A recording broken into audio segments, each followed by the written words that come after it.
তারা কোনোভাবেই চায় না ওলামায়ে কেরাম বা ইসলাম পদ্ধতির একটা বড় উত্থান।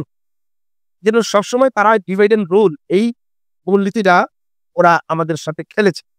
জন্য এই বিষয়টা যদি আমরা আরো বুঝতে পারি, ওলামায়ে কেরাম যারা ইসলামী নেতৃত্বে আছেন তারা এই বিষয়টা বুঝেন। অতীব জরুরি। এখন ওলামায়ে কেরামের মাঝে একটা ব্যাপকভাবে সাড়া আসছে।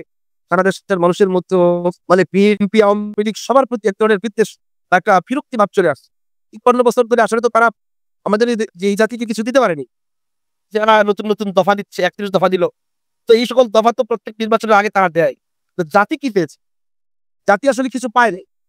বিএনপির মাধ্যমে কিছু পায় নাই এবং আওয়ামী লীগের মাধ্যমে কিছু পায় না। এজন্য মানুষের মাঝে একটা মানে আকাঙ্ক্ষা আছে যে ইসলাম পদ্ধতিকে আমরা একবার পরীক্ষা করে দেখি তারা কি পারে।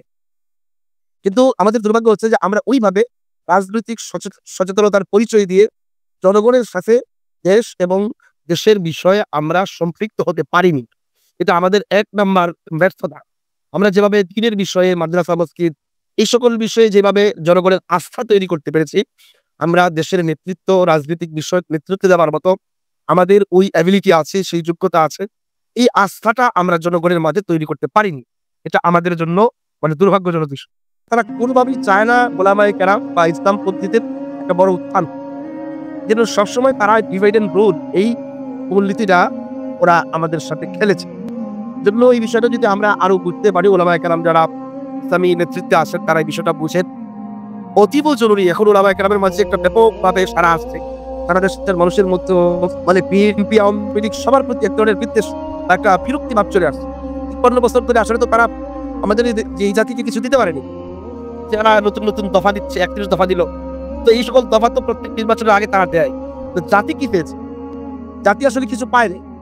বিএনপির মাধ্যমে কিছু পায় নাই এবং আওয়ামী লীগের মাধ্যমে কিছু পায় না। এজন্য মানুষের মাঝে একটা মানে আকাঙ্ক্ষা আছে যে ইসলাম পদ্ধতিকে আমরা একবার পরীক্ষা করে দেখি তারা কি পারে।